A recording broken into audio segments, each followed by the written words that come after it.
They say good design is obvious, but great design is transparent. We're pursuing perfect hotel design wherever we can find it. That means speaking to the brightest minds in the hospitality industry. This is the Hotel Design Podcast.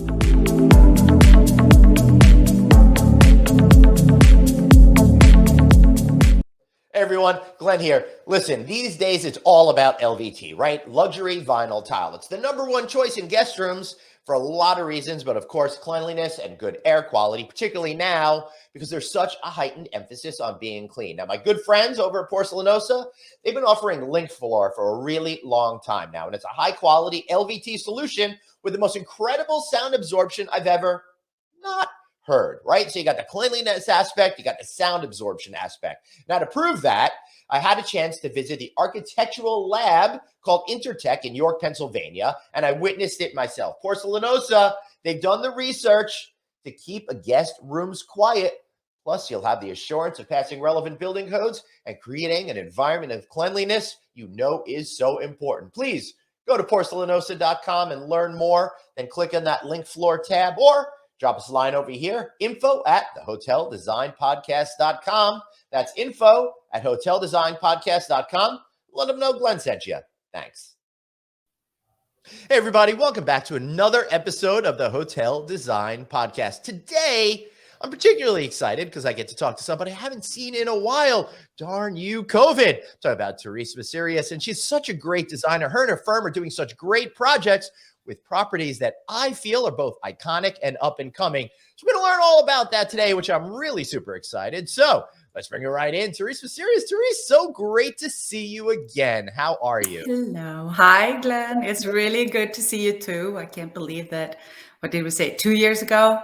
2 years ago? Listen, I don't even want to think about it. I just like to think that we're all been together all of this particular time. But I got to tell you, I've been to Las Vegas for 4 times over this past 12 months or so. But one place I haven't had a chance to stay at, Cosmopolitan, right behind. I see it. My lovely room. One of my favorite hotels. And I love that you had the opportunity over there to rethink their suites and all of that kind of stuff. And it really shows the type of work that you and your firm over at Viserius Studios are doing. I don't necessarily want to dwell on the Cosmopolitan too much, but I love how you had the chance to get in there and kind of bring new feeling and new flavor to help them redefine the right amount of wrong. What was that experience like for you working with a major resort strip property?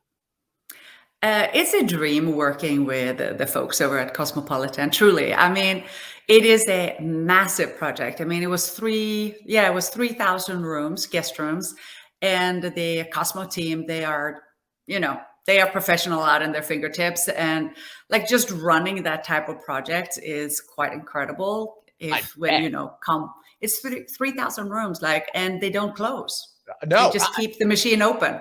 Oh, yeah, truth. So when you are in there doing that, do you take down whole floors at a time? How does that all work to keep that heart beating in the building? Right. So there's 2 towers, right? Yes. So we started with one of the towers, and then literally they take like 5 floors at the time, and then it is like a well-oiled machine from there.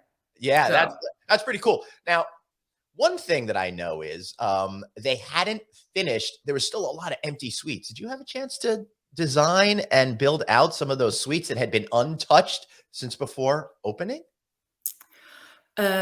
so are you talking about the ones that were more like There's like raw apartments? space that wasn't even used over there. Oh, yeah. No, those are little secret floors, right? Okay, all right. Shh. We're not going to talk about them. Don't you guys worry about that. I don't know what I'm talking about.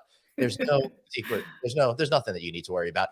If you talk about secrets at the Cosmopolitan, go to Secret Pizza. That one we're allowed to talk about. So Exactly. That one is a cool one. yeah. So Therese, I'm speaking to a lot of designers that are, born in America, made in America. You come from Sweden. You're European, so you're bringing a different type of sensibility here to the United States in a lot of projects that you do. I'm curious to know, how does your more global upbringing and stuff help you think about projects in a different way that someone who was raised and rooted in American culture their whole lives might not see? And Yeah. I mean, I started to travel quite a bit since I was young, right? Because first of all, Sweden, the north of Europe, right? It's close to the rest of Europe. No one really, it's like 9 million people that speaks English. So obviously early on, you learn a few different languages to be able to get around: English, French, Spanish, you name it. That's pretty cool. I bet you that helps you think differently as well. It does, right? Because like languages kind of shape your brain. Right. And you learn how to, when you really learn a language, you learn how to express your culturally and body language and jokes and whatnot, right? When you're embarrassed, like you get embarrassed in different ways in different cultures. so that I just want to know I've embarrassed myself literally for all cultures around the world. So anyone needs lessons, that's okay. Come to me. Yeah. That's okay. So I think it has brought me, like, as I said, at an early age, I started to travel a lot. But also when I was brought up in Sweden, it was always less expensive to go to like theater and music, like concerts and art exhibits than what it actually was to go to cinema. So really, so wow. Which is the opposite to kind of the US. So at an early age, being exposed to different elements of artistic expression, I think also kind of helped me, even though my background actually was not interior design and interior architecture. It was more like undergrad in law and the proper way. Really? All right. So how did you make that transition to design, and how much after it was it when you realized that my passion is really about creating amazing spaces, not doing what I'm doing with my life? So I think it started when I moved to Shanghai. I started up in Beijing, and then I moved to Shanghai, and I worked for IKEA. Move to Shanghai. That's quite the move right there. It is, right? Just coming from a small town in Sweden, and then you move to Shanghai. It's you go from, well, I was living in Stockholm, but nonetheless, it's not a whole lot of people. Same difference, really. Yeah. Yeah. No. So moving to Shanghai and starting to work for IKEA, even though I wasn't really in the area of, merchandising. I was in the area of business development and logistics. So more business side, right? But I started to do oil paintings, and I had art exhibits. I opened a company with a British girlfriend of mine to do like accessories, because I was just like trying to figure out what else you could do outside of like just working in a corporate structure.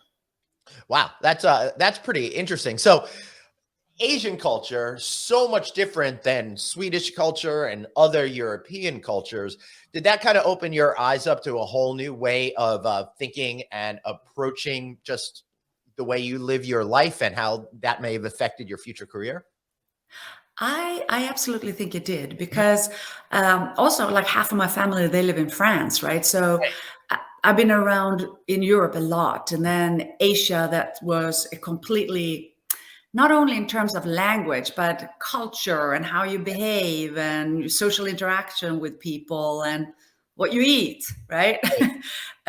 So I think that also opened my mind. And but I was always curious, right? I always wanted to learn a lot. And I think that curiosity kind of stays, because if you don't have it, things starts to become a little stagnant. Oh, so yeah. Curiosity is key. It is. I think, and that is an important lesson for everybody to take away. If you are a curious individual, I think that really helps guide you throughout your entire life. It's made my entire career, Therese, just being curious and asking questions and wanting to learn. So how has that thirst for knowledge created a base from you, from which, if you're working in Berlin, or if you're working in Paris, or if you're working here in Las Vegas, or if you're working in Arizona, which we'll get to in a minute, how does that kind of change the way that you approach jobs? So it doesn't, like US has so many different cultures, right? So what you do in Florida versus what you do in Arizona, what you do in Nevada or in Vegas, it's so completely different, because your audience is different. So you kind of dig into that specific culture and how you want to kind of immerse yourself into it. Because I mean, even what you eat, I mean, you don't, like in New Orleans, you got different stuff than what you have in New York City, right? I mean, it's just, so That's true. you kind of Although guys in dig New York City into, are trying to make a good gumbo, they cannot, except maybe no, Marcus. that is true. That is true. But I mean, I think that's the key. Like, you start to do research. Right. You go to the museums around there. You go to all the restaurants, not all the restaurants, but you know what I mean. You explore the market, right? And you see what your audience wants, and then you bring something else to the table. Like, since I'm a fairly international person, I kind of like to bring other elements in that might be a little bit surprising, and that creates that kind of layered effect in interiors that I really enjoy. I think what you're really saying is that by being multicultural and having spent so much time in different parts of the world, it really expands your palette of possibilities from which you could draw on to create interesting and unique designs that are relevant to individual locations, but might include some of the spirit of a more global type of approach. Yeah, no, exactly. And every time you travel, right, you interact with new kind of architecture and new patterns and things like those are things that you like kind of enriches your interior design. So even if you can't travel, you can flip through magazines, or you can read books, or you go out into the to the nature and all, and you can find all these different interesting elements that you can then put back into different use, but it's still there, right? Want to talk real iconic property? Well, we're talking the Arizona Biltmore, one of the most famous properties, I would say, globally. So here, Therese, and for those of you listening to the audio version of the podcast, check the show notes. You can get a copy of all the images there. But Therese, this is a huge challenge because not only are you dealing with an iconic property, but you're trying to respect and honor one of the world's most famous architects. And of course, I'm talking about Frank Lloyd Wright in this particular instance. How did you get this project? And what did it mean to you when they said, hey, it's your studio's job? Yeah, I mean, that was amazingly exciting. I mean, as you said, it's such an iconic property. It's the only hotel left in the world that you had Frank Lloyd Wright advise on and consult on with, Albert Chase MacArthur, right? So, I mean, for me, it was such an honor. And of course, it carries a huge responsibility because you really have to immerse yourself in the property. You have to peel off everything that has been added randomly over the years. But I think historically, you just have to dive in. I mean, my clients, who are they are my wonderful big clients, repeat clients, is Blackstone, who I would say we do a lot of work for them globally. That's the connection with the Cosmopolitan. As exactly, well. Exactly, and a few other projects, both in Europe and in the US. But they told me when we got this project, they say, "Hey, this is going to be a really intellectual exercise in how you bring this property into the 21st century while still." Right. Pay respect and homage to what once was and to this iconic structure, right? So you want to create something that has a lot of new elements to it, but at the same time, you don't want to take away from the feeling of the structure itself and maybe some of the other elements that are in there as well. That sounds could go really great or really, really poorly. Exactly. Yeah. Because I have been at the Biltmore several times because of, all the different conferences that we're having in the industry. Right. So when I got there this time, it just had been layered with one pile of another pile. So we needed to strip it down. Right. Right. And it's important, I think, for people to understand that there were many different owners, including some that owned it a couple of times and then resold it. So over those years with different expansions and potentially less of a diligence in honoring the original design, all of a sudden you have all of these things that you have to kind of strip away to get back to the essentials. Is that Yeah. Over time, it got diluted, right? The architecture kind of disappeared and the design kind of Mhm. disappeared and was hidden. So basically what we did, we started to look, there is a fountain of information at the property itself, because they have big archives, right? They have all the Right. old photography, and 1929, it was a big like Chahu when they opened, right? Mhm. Yep. So we also wanted to kind of bring back that nostalgia, Right. that historical element, but in a way that we can actually use it today, right? Because we don't behave in the same way today. No, we don't. So But you want people to feel as if they were 90 years ago, yeah, even if they're not really exactly. behaving in that same way, right? Because it's a very glamorous era, right? With the speakeasies and the cocktail lounges and the very, like, the way that they danced and just interacted and had games and all that stuff. So Yeah, speaking of so speakeasies, the Biltmore has one of those as well, a hidden room, which is really cool too. it does, and we're redoing it now. Ooh, well, that's Yeah. pretty awesome. So Yeah. let's get a little bit more into the specifics about what we're looking at here in this particular image. Yeah. So like from a material standpoint, Just so everybody the knows, we're looking at the corridor that links, I think, the lobby to the back to the area, exterior. exterior outside. So yeah, basically we're standing in Wright's bar on the lower level, so to speak. There's like almost like three tiers, like three Right. small little terraces that steps up 2 or 3 steps. So basically what needed to happen first was there was a master plan, right? So this was we didn't only do the Wright's bar, we also did the new event lawn, and then beyond the new event lawn there is a adult pool, and then around the adult pool you have all the cottages. So we had to start with the whole master programming to make sure that when you moved around in the space that it came naturally, Right. and so the things didn't feel forced, and that they also had a sightline connection, so that when you're in one space you can automatically connect to the next space. So it's kind of it's kind of how you peel an onion, Right. and how you can transfer yourself into the space without moving. Basically, you can see it, but you don't have to walk it. So inside, I mean, inside this hotel, it's actually not historical landmark. Everything outside is. Right. So obviously we had to work with the landmark commissions and follow their rules for the exterior.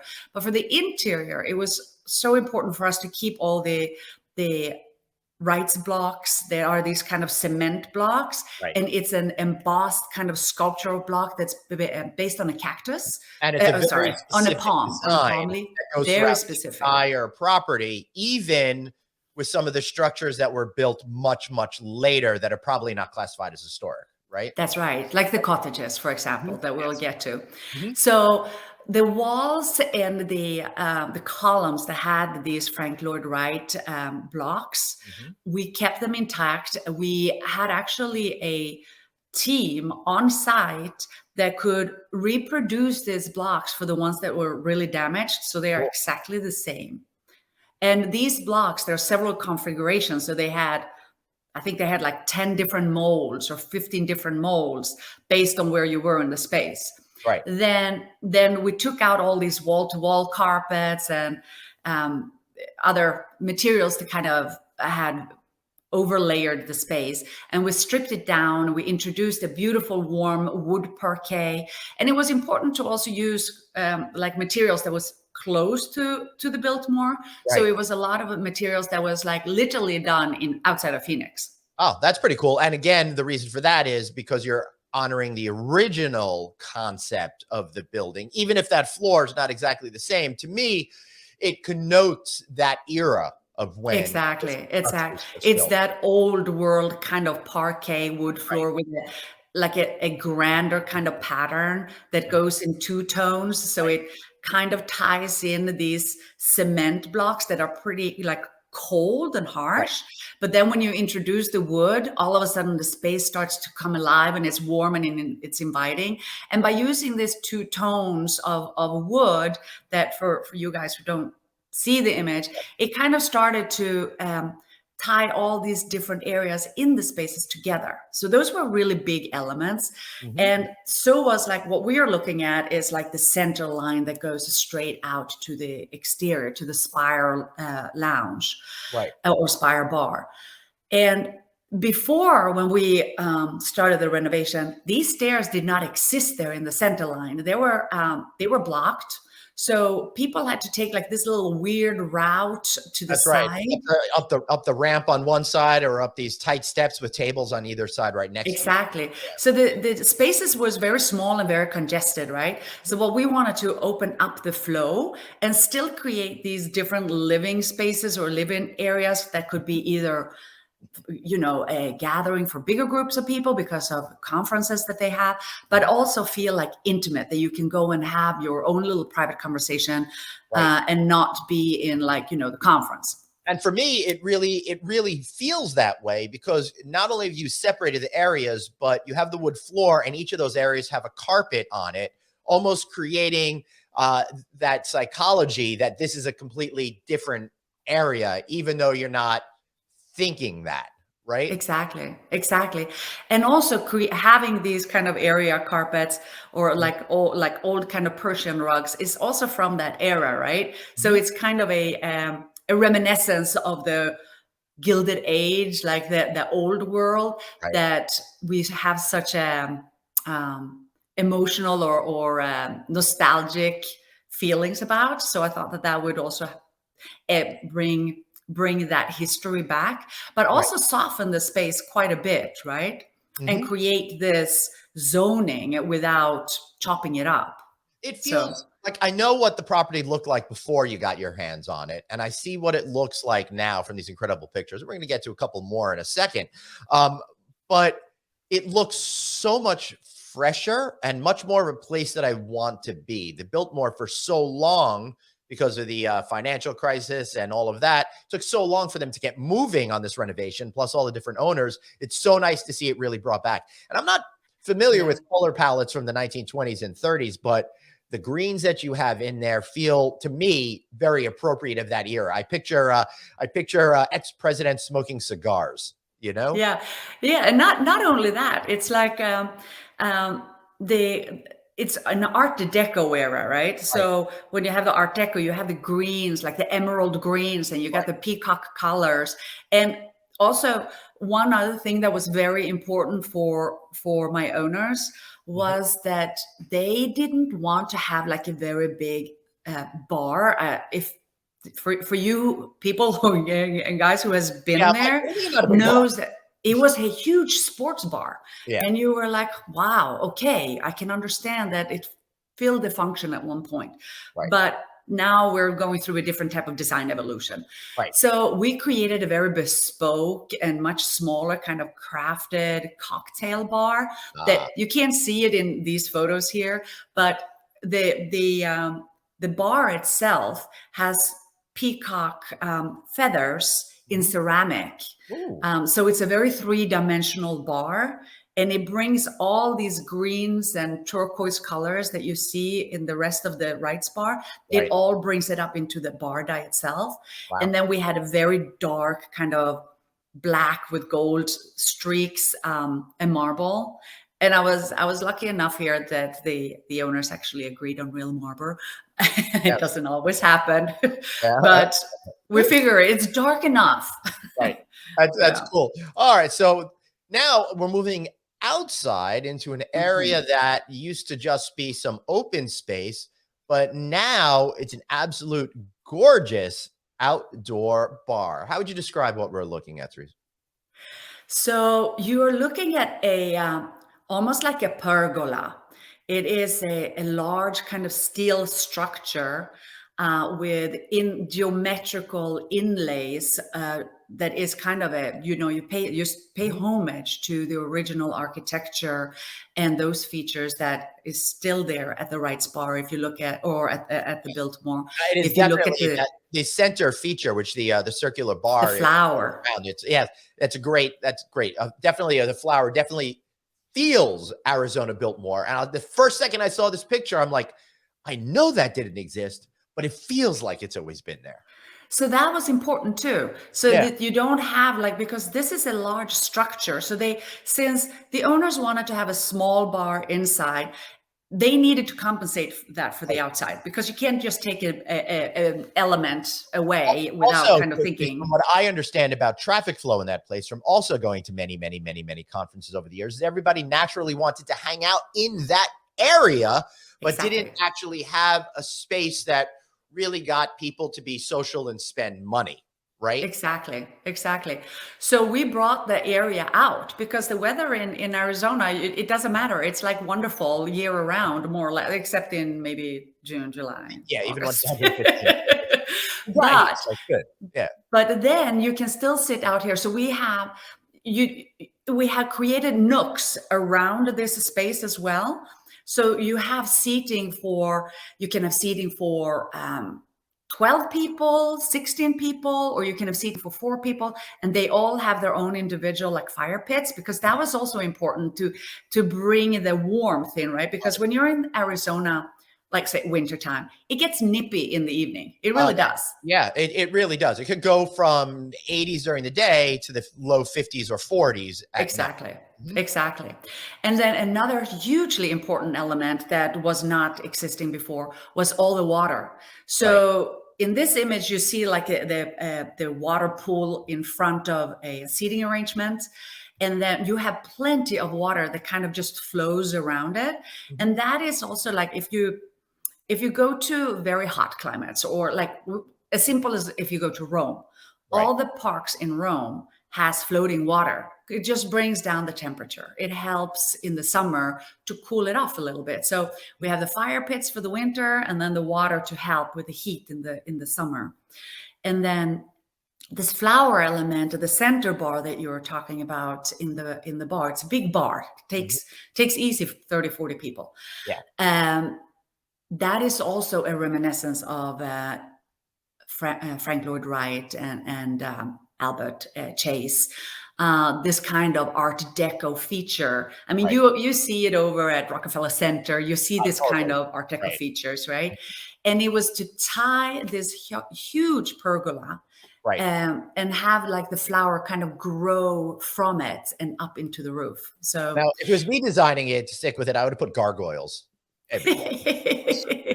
That's why I'm not a designer. That's more New York. yeah, for sure. All right, so moving on to the adult pool area. This looks like it was completely reconcepted as well. 100%. So a lot of this programming was to bring in new areas for the guests to enjoy, with making them feel like it's always been there. And you see that huge cactus all the way in the back. I do. It is a 7-foot saguaro cactus that was flown in by the helicopter. Wow. And it's actually taller than the very end of that building. It's a little deceiving in this photo, but it's a massive cactus. Wow, that's pretty cool. Yeah. And here again, like we created 7 private cabanas. So it's a more small private kind of adult pool. And then we're using these kind of stone, it's called pebbles. It's from Bizazza, limited edition of like sculptures. And they also kind of, they are from today's world, but they bring in what Frank Lloyd Wright was doing in regards to mosaic work and glass work and all of that. So everything that has been produced on this property is very bespoke. It's one of a kind, because it's a one of a kind property. Oh, right. So what kind of added challenge does creating something bespoke when you work with manufacturers out there? You got to stick to your gun, right? So basically you got to stay on top of your design to make sure that things doesn't start to slide, because it's a massive project. And it was supposed to be in phases. So we were supposed to have 4 phases. We did not. All of a sudden COVID happened. And the ownership decided, well, we're gonna renovate every area right now simultaneously. Genius move, because it's less disruptive, and then when it's over, boom, everybody gets to enjoy a brand new but super old property. So 100%. It just gives you a slight heart attack in between. I'm sure, but personally for you, it must have been nice to be able to keep working through such dark times. It was. I mean, we were very blessed that way, I must say, Yeah. because it has been very hard for design firms Yeah. during the 20 and 21st, Yeah. 2020 and 21. So we couldn't have been happier, and That's I wonderful. really value that, and my clients are phenomenal. So That's great. So this is, I'm going to guess we've moved on to another image here. My guess is this is one of the cottages that are on the property. yeah. This looks absolutely beautiful. And no disrespect to the Biltmore, but those cottages just needed to be completely reinvented, right? Yes. They were great. I always love that they have a different vibe about them than the main building. But now what you've done is it feels very modern, clean, approachable, but also in the spirit of what these cottages were meant to be. Yeah. I think you hit the head on the nail there, because when we came into these cottages, they were small and dark and strange configurations, and we actually the rooms were very small. So this is a 1-bedroom suite. So we actually combined 2 guest rooms into a bigger, a nicer Cottages into one, right? Exactly. And we lifted the ceilings. I mean, they were more or less rebuilt from the inside. You lifted the ceilings? We lifted the ceilings because they were so low. Right. Frank Lloyd Wright was a fairly short man, so a lot of his interiors always plays with all of a sudden something is very low and then it becomes tall and then it becomes low again, right?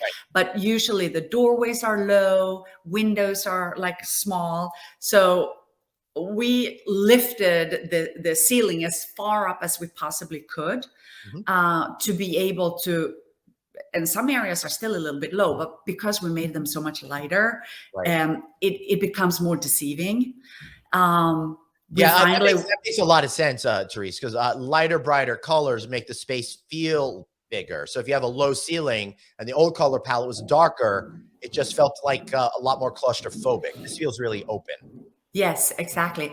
And also we started to play a lot with the transparency. We wanted you to be able to be in one room and see through to another room. Like in one of the configurations, for example, you can literally lay in your bed and the fireplace is in the bedroom, and you can lay in your 4-poster bed with like sheer linen fabrics that kind of cascades down, and you can watch the fire place from the bedroom. So those were really important as well, and also to have this kind of natural materials in the suites themselves. Like it feels very breezy and in a way also very earthy, because we didn't want to play on the Adobe architecture of Arizona, because Biltmore is not Adobe architecture. No, but it still feels of the desert.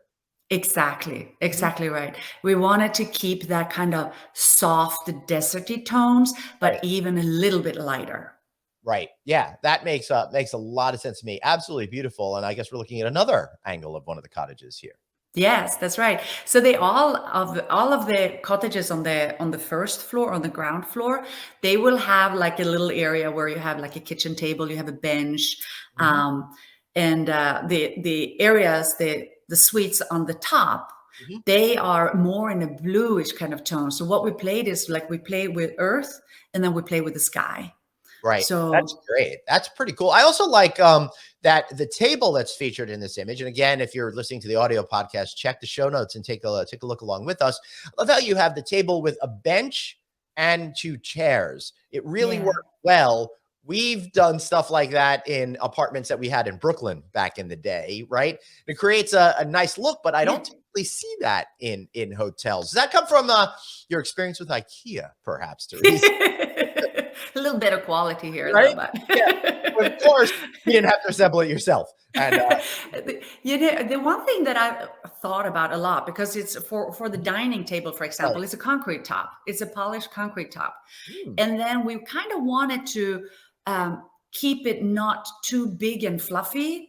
but rather like a little thinner. Like if you look at the sofa, for example, it is not like four seat cushions. Right. It's rather 2 seat cushions. So we kind of start to eliminate too many lines, too much busyness in a room, right? To kind of calm your mind down a little bit. That's interesting. So you don't actually think, oh, there's less fussiness in here. You just kind of feel it. You feel right? it. Yeah. Yeah, you feel it. Like all the guests that comes in there, I think this was a nice kind of compliment. There is you have residential villas on the property as well, and one of the ladies who owns 2 of them decided that she didn't want to stay in her own residential villa anymore, but she wanted to check into the cottages, so she stayed in one of these cottages for a month. Yeah, she loved it. Yeah. Did you get to redo the villas as well? What was that? Did you redo the villas as well? Those villas are all individually owned.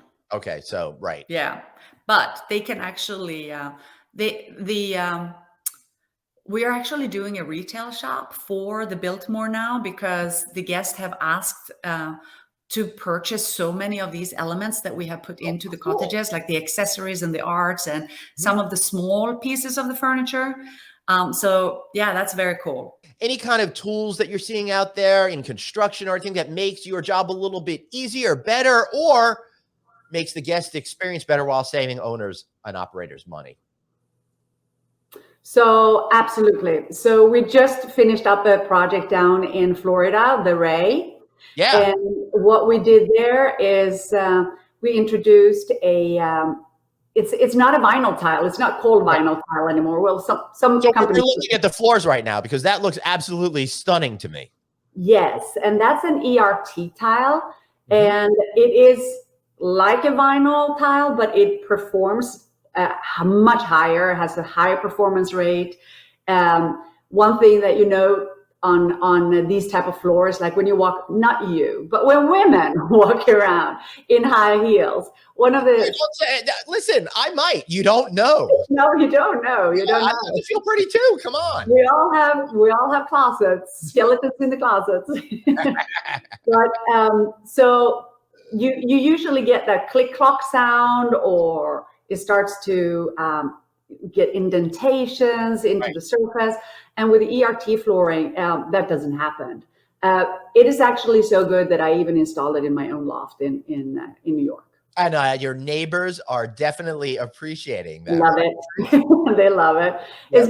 It's also waterproof, which is pretty amazing. You can literally pull it into some of them. You can literally pull it into the shower, which I think is pretty incredible. So those are some of the new cool technologies that are out there that I appreciate. All right, so we're going to go from Arizona right now all the way to Delray Beach down in Florida, where my aunt and cousin live. We're looking at the Ray, which is a curio collection hotel. So it's interesting how you're going from the desert to South Florida by the sea. That's a totally different approach to design. But again, I see you're staying with the thematic here of just lighter colors and all of that. So what is your philosophy when creating a hotel in Florida versus other places? Yeah. So, I mean, I guess that's what I just love about the design industry is that there's not one project that is the other alike, right? It's such a diversity, and you just put your creative brain on and switch from one kind of idea to a different kind of idea. And I love that. It's at times it's a challenge, right? It's like, because you can't just pull the rabbit out of the hat. You gotta could. Yeah. Well, I don't know. But here, what we were dealing with, because the Ray is actually not on the beach, but it feels like it's on the beach. It does, right. And that was super important to make it feel like it was on the beach, to also be competitive, right? Because you think Florida, you think beach, water, sand in between your toes, right? And the last thing you want is to, be right around the corner from the main street, even though the main street is very up and coming and hip with great restaurants and small little cool boutiques. This was an amazing project too, because the architect is a completely new construction. And that in itself is challenging in Florida because of codes. And then in Del Rey, there's very specific regulations of what type of architecture you can actually build. And our architect here, he was like determined that he wanted to change that philosophy. So he created more of a glass structure. Right. However, you can't build it too high, but that's okay. Right. So we got this tropical modern Wait, you couldn't build it too high because of engineering issues or jurisdictional issues? Jurisdictional issues. Checking. Yeah. They're very strict on it. So so that's we ended up with. They've got a particular tenor and tone to their neighborhood, and they don't want a giant glass building in the middle of it. Right. That's right. Right. Exactly. It's not Miami Beach, right? So. Yeah. Mm-hmm. They're very specific on that. So here, since it was an idea of doing modern tropical approach, we used a lot of, like you see here again, it's like very wide whitewashed oak floors, bespoke carpets. They kind of bring us in like the palm tree color, so it's kind of greenish. And then these kind of, there's screens behind the check-in pods. Those screens are wood and cane. So it's like the old world shutters again, right? So tropical modernism is back in the days, right? So it's very much caney, if I could say that. It's a lot of cane in the space. Right. We did wood coffer ceilings to kind of soften the whole space. Right. And then again, bespoke furniture. Then our clients, who's wonderful, Craig Menine, the Menine Development, he's an art collector. So we used a lot of his art pieces that he has collected over the years. Wow. And some of them you see there in the back, like the organic kind of stone sculptures, and very cool. Great project. That is phenomenal. Also, credit to the team over there for willing to spend the money. A ceiling like that is not inexpensive. So no, it's not. They really wanted it done the right way. And here we see that same ceiling overflowing to another area of the lobby, which seems, I see a seating area, I see the bar area, and I get the feeling through this one, you're doing a lot of bringing the outside inside in terms of style and energy. Exactly, because so think about this lobby as a rectangular, because it's truly what it is. It's a rectangular. So we have left and right side. We kept the same ceiling so that the two ends, so to speak, were tied together. And then in the center, we made it's a wall covering in between like wood structure beams. Right. And then we created a 15-foot fire pit. Wow. And then you see the big teddy bear. There's such a cool teddy bear. It's actually also one of his art pieces. What is that made from? Do you happen to know? The what? The teddy bear, what it's made from? It's metal. It's metal. So cool. It's metal that is, it almost looks like a doily. It really does. It looks very delicate, but the fact that it's metal probably creates a great dichotomy for enjoyment of that piece of art. Exactly. Yeah. And then back, Glenn, to the whole transparency that you were talking about. They also wanted a smaller bar here because they have 2 other restaurants, and then they have a fantastic rooftop. Right. So this small little bar in the lobby was also kind of a bespoke bar, but our approach was to create almost like a kitchen island. So your guest can actually walk around this island. They don't really mix their own drinks, but they could if they want to, as long as they have the honor system. Yep.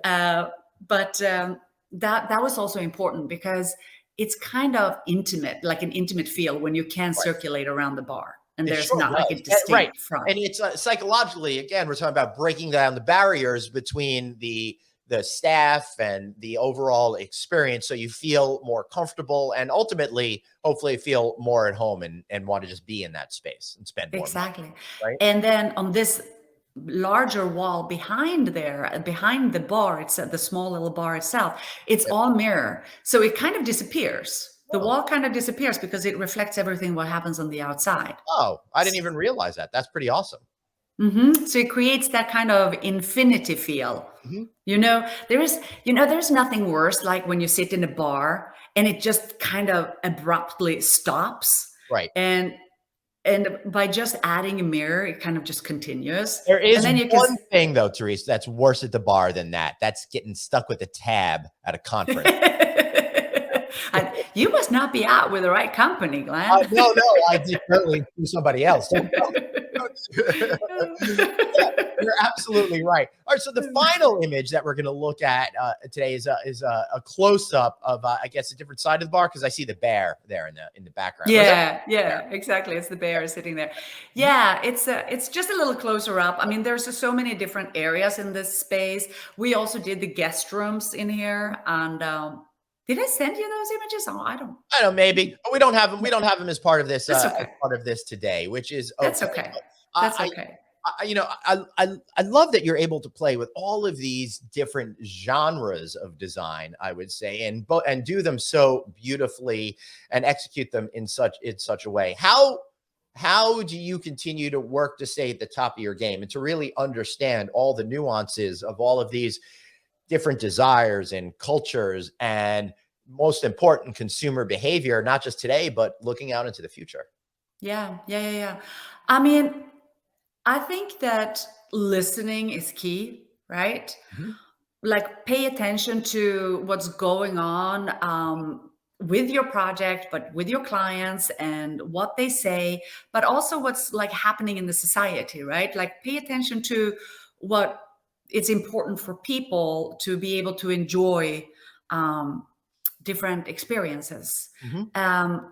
Try to, I mean, I still travel a lot. I traveled quite a bit even during COVID, but traveling is one key element for us in Viserius Studio to kind of stay on top of the game. I mean, half of my team was over in Berlin the other week because we were working on a big hotel there.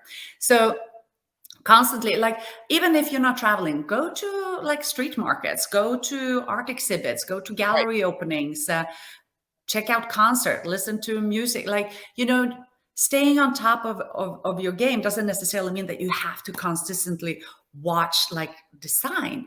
I think it's rather the opposite. Like, a lot of the time I listen to podcasts that has nothing to do with design, but it has to do with, it can be science, it can be environmental issues. I mean, just to, make your brain a little bit elastic. I think about going to concerts, and some bands put on absolutely phenomenal light shows, and that could inspire you on how to play with lighting to create different moods during different day parts, for example, because as owners are trying to maximize each square foot, that could be a valuable inspiration.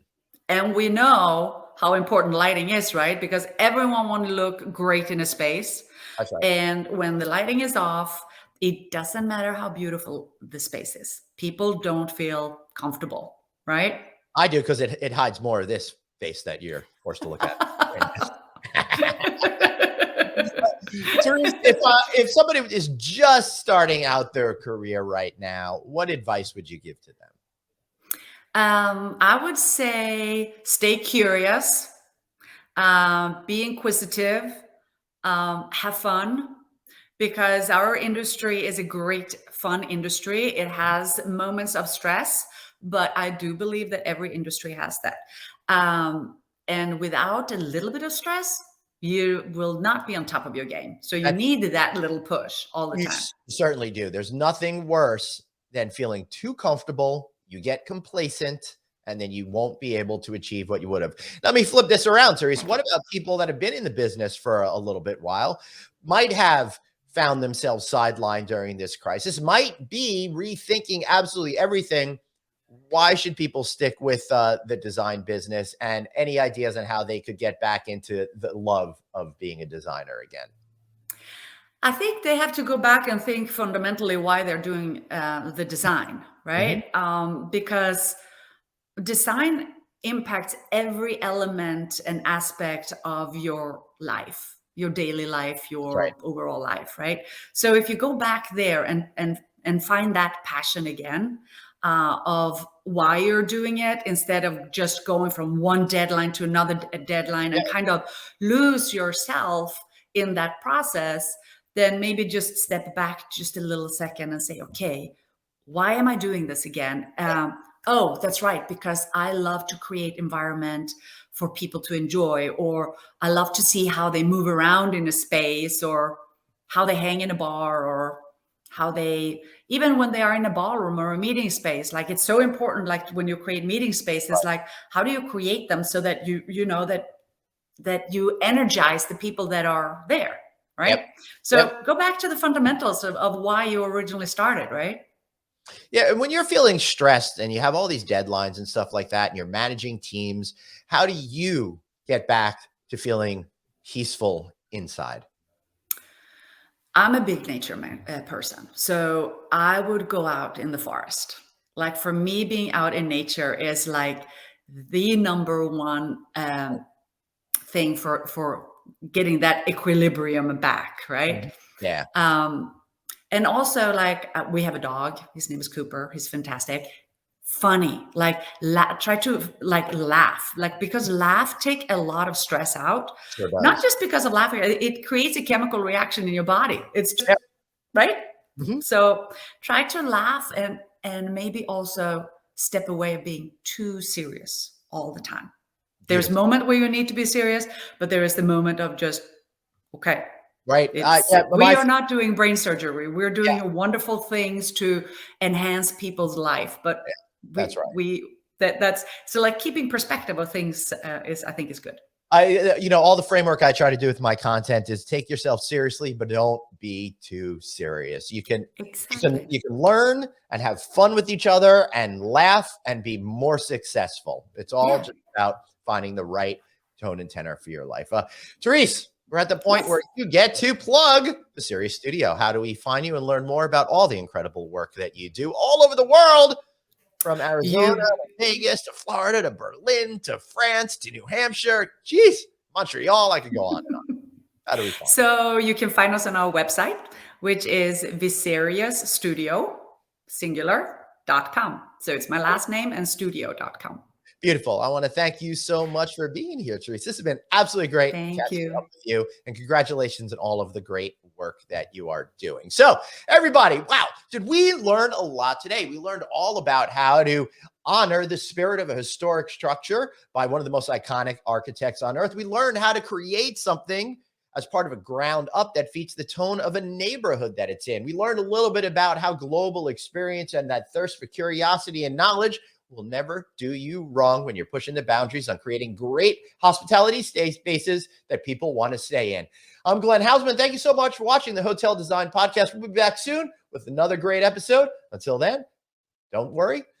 Take care of yourself. Take care. Bye-bye.